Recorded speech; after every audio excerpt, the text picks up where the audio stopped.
Good morning बच्चों। आज हम लोग मुग़ल साम्राज्य के बारे में जानने का प्रयास करेंगे। मुग़ल शब्द लैटिन भाषा के शब्द मोंग से बना है, जिसका शाब्दिक अर्थ है बहादुर। मुग़ल वंश का संस्थापक बाबर था। मुग़ल दो महान राजवंशों के वंशज थे।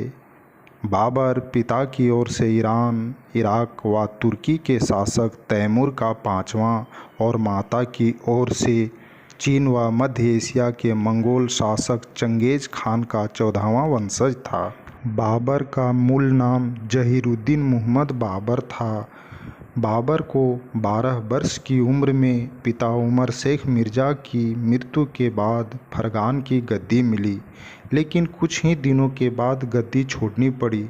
वह काबुल होता हुआ अनेक वर्षों तक भटकता रहा। अंत में भारत पहुंचा और यहाँ पर उसने 1526 ईस्वी में पानीपत के मैदान में इब्राहिम लोदी को हराकर दिल्ली और आगरा को अपने कब्जे में कर लिया। इसके बाद 1527 में खानवा में राणा सांगा तथा 1528 में चंदेरी में राजपूतों को पराजित कर अपनी स्थिति को मजबूत कर ली। इसके बाद बाबर ने अपनी आत्मकथा तुजुक-ए बाबरी आनी बाबरनामा तुर्की भाषा में लिखी। उसे मुबय्यान नामक पद शैली का जन्मदाता माना जाता है। इसके बाद बाबर की मृत्यु के बाद उसका बड़ा पुत्र हुमायूं गद्दी पर बैठा, परंतु उनको अपने भाई कामरान के कारण अफ़गान प्रतिद्वंदियों से शिकस्त का सामना करना पड़ा।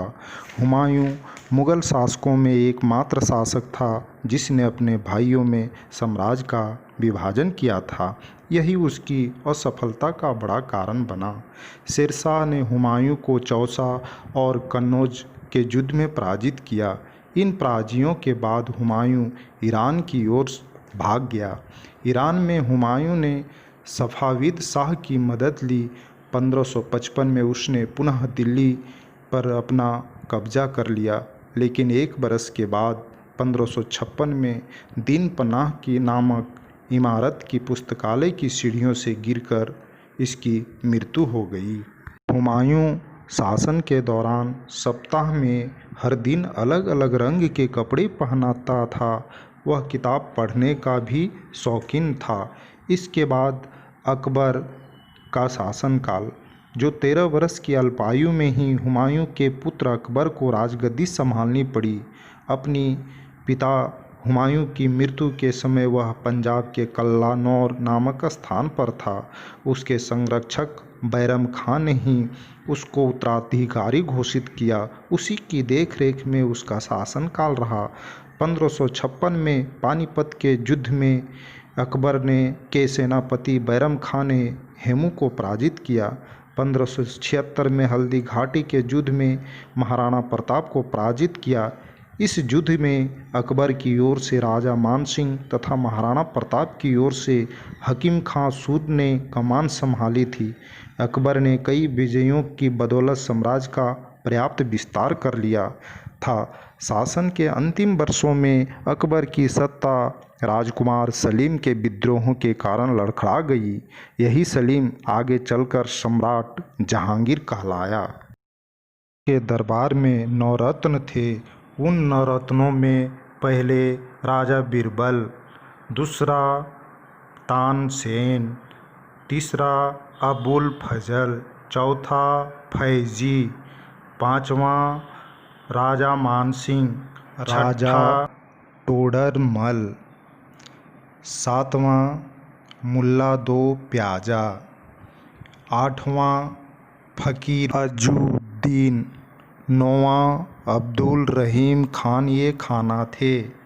इसके बाद जहांगीर का शासनकाल आया। जहांगीर अपने पिता की भांति ही उदार प्रवृत्ति के थे। वह अपने जीवन में अब्दुल रहीम खाना से सर्वाधिक प्रभावित थे। न्याय की जंजीर के लिए वह इतिहास में प्रसिद्ध था। जहांगीर ने मेवाड़, कंधार, अहमदनगर को जीता। उसी के शासनकाल में ब्रिटिश कैप्टन हॉकिंस और सर टॉमस रो भारत आए थे। जहांगीर की पत्नी का नाम नूरजहाँ था। नूरजहाँ यानी मेहरुनिसा। इसके बाद शाहजहाँ का शासनकाल आरंभ हुआ। शाहजहाँ जहांगीर का उत्तराधिकारी बना। शाहजहाँ के राज्यारोहण से मुगलों की दक्षिण नीति का नए युग का आरंभ हुआ। अहमदनगर का बड़ा हिस्सा मुगल साम्राज्य में मिला लिया गया। बीजापुर और गोलकुंडा ने मुगलों की गुलामी को स्वीकार कर लिया। वास्तुकला के दृष्टिकोण से शाहजहाँ का शासनकाल मध्यकालीन भारतीय इतिहास का स्वर्ण युग कहलाता है। आगरा का ताजमहल, दिल्ली का लाल किला एवं जामा मस्जिद का निर्माण शाहजहाँ ने ही करवाया था। मुगल वंश का अंतिम शासक औरंगजेब था। यह बड़ा पराक्रमी था। सामोगढ़ की विजय एवं आगरा किले पर कब्जे के बाद उसने दिल्ली में अपना राज्याभिषेक करवाया। जब वह बादशाह बना तो उसके पिता जीवित थे। औरंगजेब ने अपने सैन्य अभियानों के तहत बीजापुर और गोलकुंडा को जीत लिया।